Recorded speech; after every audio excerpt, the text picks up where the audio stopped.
Supreme on the track.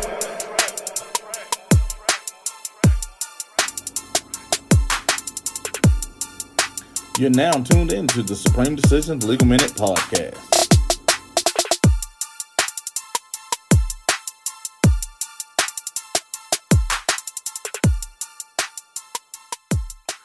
What's up, everybody? It's Supreme Decisions here, and this is the Supreme Decisions Legal Minute podcast. Now, you know that we were going back to, at some point, get to the actual video podcast. This is one of the ones I'm using, and I'm using the Anchor, pretty much, partnership with Riverside. And just seeing how everything goes and doing pretty much like a test episode, and just let's see where we go from here for this part of it, because it allows me to have guests and different things of that nature, and it's a little different, and it offers me a little bit different control, even the intro, and some neat transitions and cheering and drum rolls, and if I want to even throw in a joke, yeah. But what I'm actually here to do today is give you another podcast, because like I said, we're going to give you 25 before the end of the year. And today is actually Christmas Eve. So, your boy got a little bit of work to put in. So now I want to give you something. I hope you're warm, got your hot cocoa. Today I don't have any yak, but if you have some, drink up. But I want to talk about something. Many people have actually contacted me in regards to the detailed discovery, and where I talk about the going after the police officers, putting the police officers' character on trial. This is one of those things where we're looking at, or looking beyond the context of where we are actually at, because weaponizing our defense means actually confronting our adversaries. Basically, like I said, looking the devil in the eye. Now, you heard me talk about the J. Cole response when he was asked, are there good police officers? His response, if you didn't know, was, I believe there are good people that are police officers. But when they are part of a system that was created or is inherently bad, how can they be good? That's one of the questions that we go into, and that's one of the things I even talk about. They're not trained to do the job properly or as written. So why should we just take them as they're portrayed instead of as they are? So here's where we're at.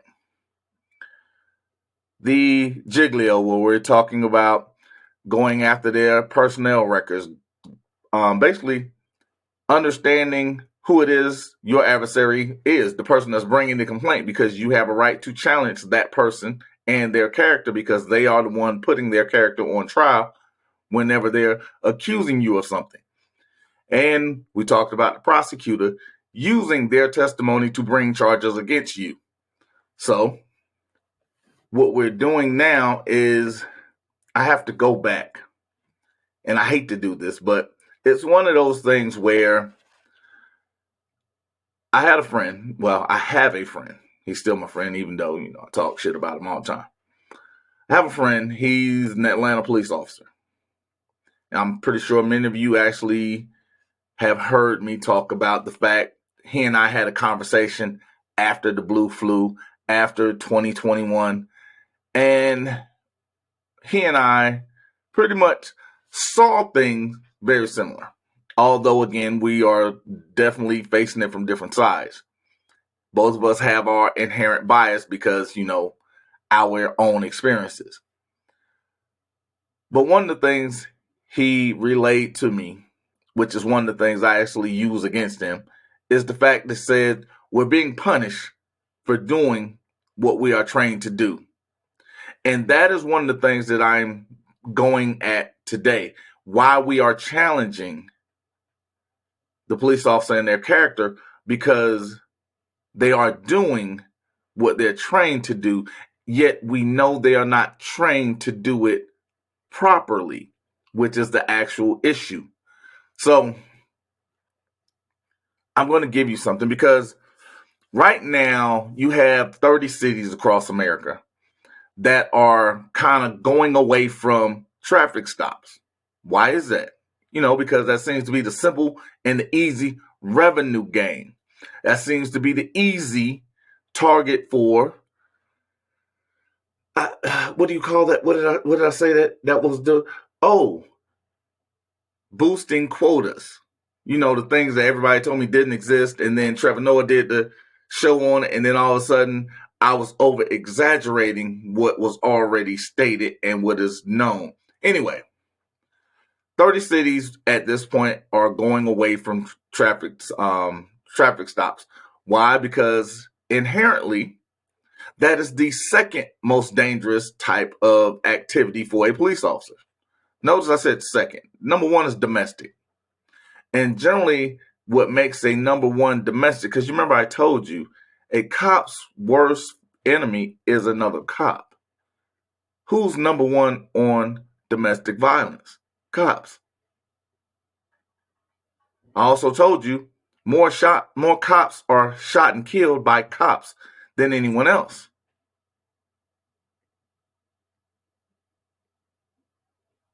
The number one, you can please verify it. The number one means for a cop to be injured is a domestic call. The number one domestic calls received by police are on police officers. Police officers are killed by police officers more often than not. Because remember we talked about, well, blacks kill blacks, white kill, because we talked about crimes of proximity. We also talk about the love factors. You generally fall in love with the people you are around the most. Why? Because they know more about you. That's why people fall in love with friends, because that friend knows more about you. They're around you more. They're able to either manipulate or either sympathize with you because they're experiencing the same things you are very similar. Well, a police officer has more access to a police officer than anyone else. So guess who their friends are? Guess who their lovers are? Guess who they're in close proximity to? But I'm not going to go dig too deep into that, but I just wanted to give you the idea because I want you to understand what it is that I'm coming from. And again, as the practice for this first episode on Riverside, I'm doing this because I want to give you context. Yes, this is going to be a short one. This one actually is going to be short. We're probably talking 25, 30 minutes. But what I want you to gather from this is why. Because even when we're doing these things and we're understanding the traffic citation, we're understanding quote, because again, I'm giving you a lot of information to kind of intake because I want you to understand the nature of the beast, right? I want you to understand that inherently this is not supposed to be done right as we see it. It's supposed to be in a context of being completed as it is shown to us, not as it's actually done. So, when you talk about compliance, we've had many stories of, well, if he had just complied, he wouldn't have got shot. I think Charles Kingsley has a different conversation because police weren't even looking for him. And he was laying on the ground flat with his hands out. And he was shot in the back by a South Carolina police officer. Philando Castile was following instructions, complying. He told an officer he had a gun. He told the officer he had a gun license. Geronimo shot and killed him in front of his wife and child. Geronimo's partner asked him, "Why did you shoot?" Because he was complying. He hadn't even committed a crime at that point. His crime was telling the officer, "Yes, I am a licensed gun carrier." You know what those two had in common? In the utmost technical sense, those qualify as traffic stops. because Charles Kingsley was on a roadway looking for the same person the police was looking for because he was a caregiver. Philando Castile was going to the store. Sean Bell was out the night before his wedding, sitting in a car on the passenger side. So when we're talking about the compliance, that then brings us to Virginia police officer, what is his name? Because I have most of the stuff. The Fairfax PD police officer, Jonathan Freitag. Remember him? He was the police officer that had framed more than 400 people at traffic stops. You know, these people were complying. They were doing what they were told, and he still created criminals. How about down in Phoenix, Arizona? Our good buddy, Jerry Williams, who is no longer a sheriff down there, but is still eligible to become a police officer somewhere. She actually created a gang. She testified that they were the most violent. They were more violent than the Bloods and Crips, and including the Hells Angels. They're just violent. Yet they didn't have any violence in their history, nor were they arrested for anything more than Jerry's political gain. Let's keep it easy. So even in those states of compliance, police created something that wasn't there, but we're still supposed to believe that they're good people. But I tend to go back. Every time I hear something like that, because again, it's not in one place. It's not just in New York. It's not just in Phoenix. It's not just in Philadelphia. It's not just in California. It's not just in Georgia. It's not just in Wisconsin. I get calls all over the country. The exact same story. Because they're doing what they're trained to do. I actually just gave you a story with Sergeant Inman. I'm going to give you video. Sergeant Inman did not have a warrant. She said as much. She also, everything that allowed her to go into that home without a warrant, she verbally announced that she did not have it. I'm going to say that one more time. But then she still went in. Her officer still blocked video. Her officer still committed crimes. Yet, we're supposed to trust them openly that they're good people. Yet, they're not trained to do it properly. But they're doing what they are trained to do. Let that sink in. Because I give you that. I'll constantly repeat that because not only did it leave an impression on me when he said it to me, but I wanted to impress upon you the context because, again, I'm not talking about one police department. I'm not talking about one police officer. I'm talking about officers across the country doing the exact same thing because they're doing what they are trained to do because the system itself is inherently bad.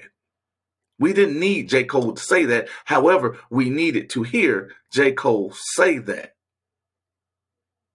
But I want you to understand, because we also have the Chicago police sergeant, Ronald Watts. He framed 200 plus people.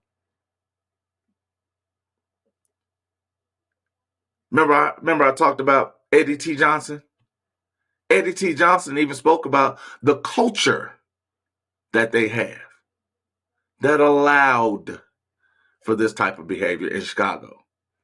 What about the Baltimore actual police task force that was responsible for framing over 400 people, robbing 400 plus people? These were 9 officers. They were doing what they were trained to do. So why should we not challenge everything someone said? Because here's the thing that trips me out. The same people that'll tell you, just comply. If a random person said an absolute lie on them, they would lose their mind. But if a police officer lies on them, oh, it was just a mistake. Because even down in Polk County, Florida, he vilifies people. The sheriff down there vilifies these people prior to conviction, just on arrest. When it comes to find out these people actually have been exonerated from the actual charge that they've been arrested for, that he vilified them for, he says nothing, which means his integrity is shit. His officers were caught. 3 officers were caught. 3 of his officers, 3 people he supervised were caught stealing. 3 of his officers that he supervised were caught stealing.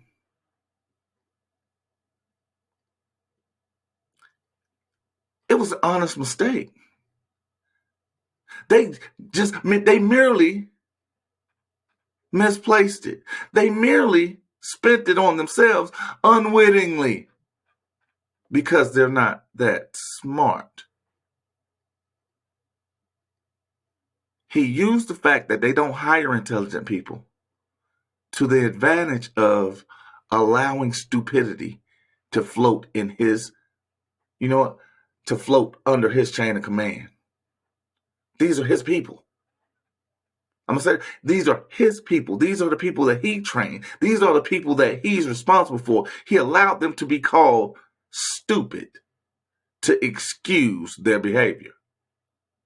But we're supposed to just trust them and comply because they're wearing a uniform, because they're supposed to have integrity, yet his is shit. Because when someone else does it, they're the worst people in the world. When his officers do the exact same thing, they're too stupid to actually do it the right way anyway. And it's just an honest mistake because they can't do it right. I think there was this movie called Life, and they had this young man called Can't Get Right. Would you trust Can't Get Right with your children? Would you trust that Can't Get Right put together a police report on you? But that's what they're asking me to do in Polk County. They're asking me to trust Can't Get Right because Can't Get Right is doing what he's trained to do. But he's doing what every officer around this country is doing. Don't worry about it. I'm going to even give you a couple of dramatic pauses here. I'm going to give you a couple because you deserve a couple. You deserve a few. You deserve what it is I'm trained to do. You get an opportunity to get internal affairs report because you remember this dude named, I believe his name was Daniel Shavers. Daniel Shavers was denied from the police department not once, not twice, but 3 times. He was then hired, and then he gave commands to someone who he wasn't looking for to begin with that no human being could perform. No human being could perform. Even a contortionist couldn't do what he was asking this young man to do before he murdered him. He was denied being part of the police force 3 times. They then hire him. He then give commands that no one can follow, and then he murders someone who had nothing to do with his entire call. He was doing what he was trained to do because we're supposed to trust him. We're not supposed to question that behavior. We're not supposed to question why did they deny him 3 times. But this man is the one that's writing reports on why he's having an encounter with you.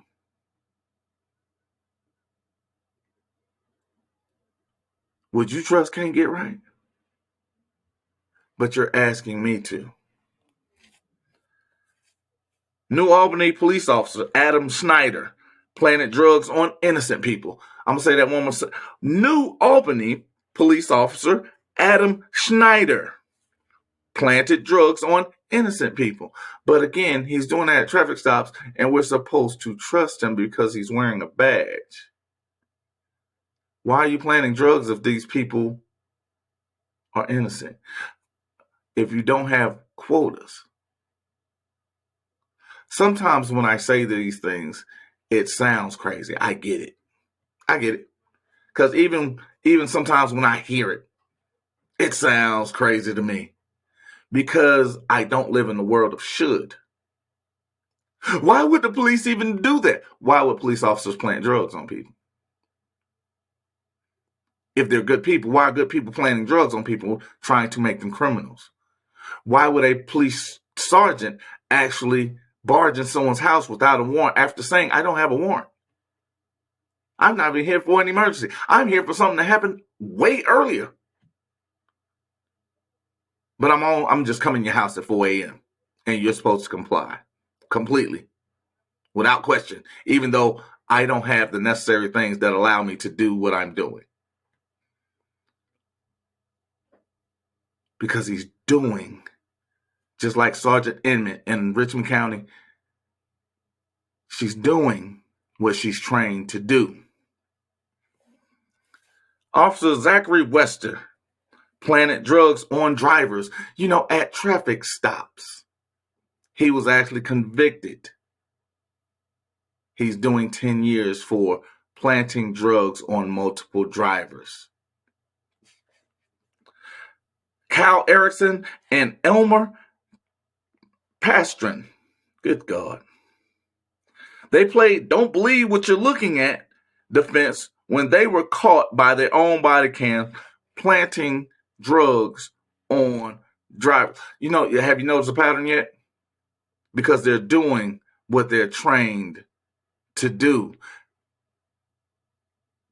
Did you still tell me that I should comply with these people? Because the people that complied with these people had drugs planted on them. The people that complied with Jerry Williams had drugs planted on them and stated that they were gang members. They were violent gang members. And I hate to go back to this, but what happens is now you get a call. The sheet that comes up for these police officers going to this call is this person has a propensity for violence. This person is in a gang. So now the officer who is eager, they're eager to please, is now have a heightened sense to actually come with a weapon. But it's all based on a lie by a police officer. But I'm not supposed to challenge that because they're the good guy. They're good people. That's part of a bad system. And they're doing what they're trained to do.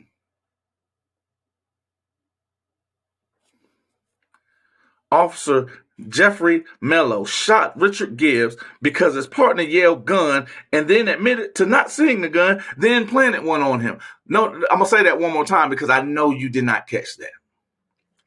Officer Jeffrey Mello shot Richard Gibbs because his partner yelled gun. You remember the stock lanes we talked about? He has a gun. His partner shoots him. Then says, I didn't even see a gun. But wait, I have an extra one to plant on him because he's a good person? Or is it because he's doing what he's trained to do?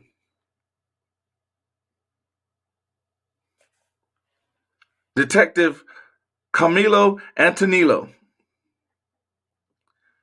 He was part of a chain of police brutality complaints. He stole cash during searches, and on video, he remained on the street. Detective Camilo Antonillo committed acts of police brutality. He stole cash and performed illegal searches on video. He remained on the street. Remember I talked about the police unions, right? Remember I said something about them? To keep bad cops on the street. Also remember when I talked about a bad cop is a good cop's worst nightmare? Because they're doing what they're trained to do. Now I'm gonna give you one because I thought it was hilarious. Because again, I love to have conversations when people come up to me and ask me, hey, what do you do? What type of work do you do? And I say, I'm Supreme Decisions. And they were like, oh, I saw one of your videos. Why would you say that about cops? Had a young lady, I was sitting down having coffee in Hotel de Norte. Actually, it's a very nice coffee shop for those that actually want to check it out. It is worth the ride. It is worth the wait. It is actually less expensive than Starbucks. And I was able to get a discount. I appreciate that. But there was a young lady, she actually, she's holding the Bible. I actually love these people. She's holding the Bible and we're having a conversation and she goes, well, I don't think you should do some of the things. Maybe you should say it's a little softer, a little different. Because, not all police officers are bad. And I said, but they're part of a system that is horrible. And the system itself is bad. So if they're part of that bad system, wouldn't that make them bad? Doesn't make them a bad person, but it does make them a co-conspirator. And she goes, well, I don't think you should do that and teach people how to go after these people because going after someone is wrong. God won't bless you that way. And I smiled. And I said, I'm glad you brought that up because God also said, spare the rod, spoil the child. No one is above accountability. So you're asking me to spare the rod against someone who should be accountable that volunteered for the position that they're in of servitude and choosing not to serve. And she got quiet because she never thought of it that way. But then when you follow me, that's the whole purpose of my content. It's to actually change here. I'm not going after your heart. I don't want you to love me. I don't give a shit if you do or not. I'm going for here. Because it's not the spoon that bends, it's your mind. I'm going for here, your decision-making ability. I want you to understand, I'm going to actually give you bullets for the chamber. I'm giving you weapons so you can weaponize your protection. When I use weaponize your defense, it's the understanding, the relay of weaponizing your protection. Somebody asked me the other day when we were having a conversation about her case, and I told her, I said, well, I gave her the good cop speech. And I talked about my buddy John because I love John. John is a miracle to me because he's a better man than I would ever be. And I've told him this 1,000 times because there's no way in the hell I could be going to a traffic stop and not be shot once, but twice. And I still don't grab my gun in Georgia when I go for a traffic stop. And I'm still just as pleasant to everyone, even when they're very disrespectful to me. I get it. He's an incredible dude, and I appreciate him. And there's probably a lot of other people that appreciate him too. But John is different. But John also wants to be looked at as different. But here's the thing. When we talked about him riding by himself, the one thing he talked about was the fact that even if he's in the shootout, he makes a call because that's what he's trained to do. But he knows no other cops are coming to help him. His brothers in blue aren't coming to help him. His brothers in blue aren't coming to save him. Because he's a person that will reprimand those because he understands your behavior is a reflection on me. And if I continue to allow you to behave in a manner, your behavior puts me in danger. And I love me more than I love you. But they don't understand the trickle-down effect because if your behavior protects you, it also protects me. My behavior protects not only me, but it protects you because it changes how people look at you. Because even though we ride separately, I still represent the blue. I still represent you. But when you ask a police officer, but am I my brother's keeper? They don't allow reprimand from one of their own. Because they didn't get into policing for servitude. We don't look, and I say this often. When we look at a police officer, we don't say, oh my God, I just knew this guy was going to be a cop. Because we say, oh my God, I figured it's not a surprise who we look at as police officers. Oh yeah, nobody liked her in high school. Yeah, he used to get beat up all the time. Those are the people we look at it. Yeah, he's a cop. We don't ever say, oh, hey, he was smart as hell in school. No, we don't ever say that about any of the people that we didn't like or got beat up by or beat up. But these are the people we're looking at as police officers. Because there are very few people that I can actually say, you know what, actually, he is pretty. If I think they're intelligent, my first one, why did you become a cop? I have a friend of mine. Her thing, I'm going to want to be an FBI agent. Okay, great. She said, I have to be a police officer for 2 years. I was like, ugh, how that's going to work out. They were like, yeah, I probably won't be in the field. I was like, that makes sense because you're intelligent. You're asking questions. That makes sense. You don't put someone that asks questions in the field because asking questions in the field, that's a problem. We're only sending attack dogs out into the field that's going to escalate situations. You know, the opposite of what Officer Dingle did or talked about. Police officers are professional, but every time we talk about it, we don't see professionalism. We see escalation instead of de-escalation, because then it becomes they're doing what they're trained to do, which is create crime instead of actually fighting it or deterring it. That's why you don't see community policing, because back in the day, back in my great-grandparents' day, community policing was a thing. Because good, bad, or indifferent, everybody knew who the cops were in their neighborhood. They also knew who the cops were in their neighborhood. Even when we talked about, oh, we're only going to have people from this area police this area. Nope. Because that'll actually stop the ability for them to do the things they're doing. You know, the things they are trained to do.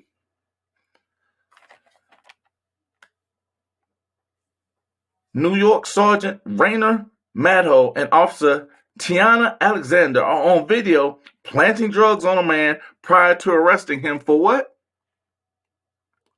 Possession. LAPD officer Galaxio put drugs in the wallet of Ronald Shields. Now, here's the tea. I think all of us has watched this video at least 1,000 times, because whenever I saw that, I was like, hold on, did he put the drugs in the wallet and then say he had drugs in his wallet? Like, and it's so plain because he does it. It's almost instantaneous. You see it in his hand. You see him open the wallet and pull it in, and then you see him immediately pull it out and say, hey, I found drugs in your wallet. You mean the drugs you just put in there, literally on video? Because he was doing what he was trained to do. But here's the great part. The DA has to then vacate convictions and even cases that this man has or this officer has, because he's caught. There's evidence. And the DA then is not going to accept the liability of putting a known liar on the stand, because then it becomes an easy conviction for malicious prosecution. See the lies you've been told? Absolutely. But here's where Officer Omar Abdullah was caught planting fake drugs on people. Now I'm going to give you two sides to this one. Because not only was he planting drugs on people, they were fake. But see, here's what the great part is. Because I always tell people to challenge everything. That includes the drugs. Because if you're charging me with drugs, you then have to tell me how much drugs I'm being charged with. And you know what? Gotta love this. Gotta love this. Forgot to turn my phone off in the middle of a show. This is how I get down. You know, I just do shows when I feel them. But I want you to understand this.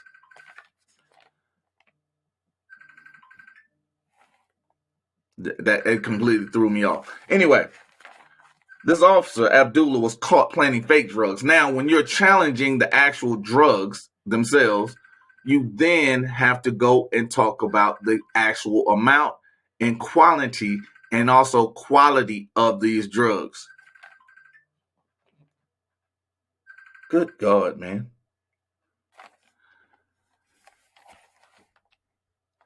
So when you're talking about the amount that's tested, what goes on in the testing, and also the X mark of it, because that has to verify and coincide with their story. Because if you don't have actual drugs, they can't charge you with actual drugs. Because remember, I always talk about the word intent. If you don't have drugs, there's no intent to distribute drugs.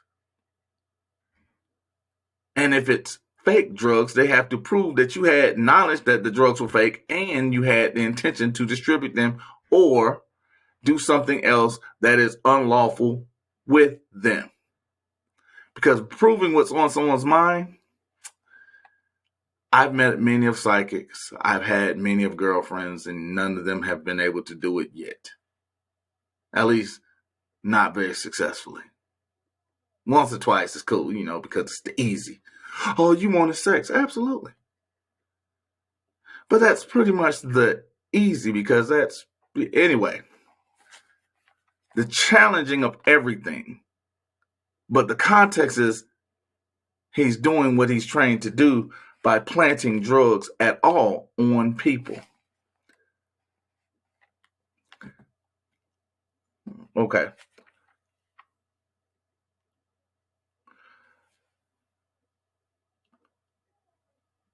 Actually, most of this here, I actually wrote a conclusive statement. Let me go ahead and read that for you. They're out in the open, but they operate in secrecy. Because we talk about the flag, the desecrated flags, because one of the signs of a gang. But they have the blue wall of silence. No snitching. And as the Constitution of Georgia states, the government derives directly from the people, and we give them their power. But I'm going to tell you, it's not how most of us think it.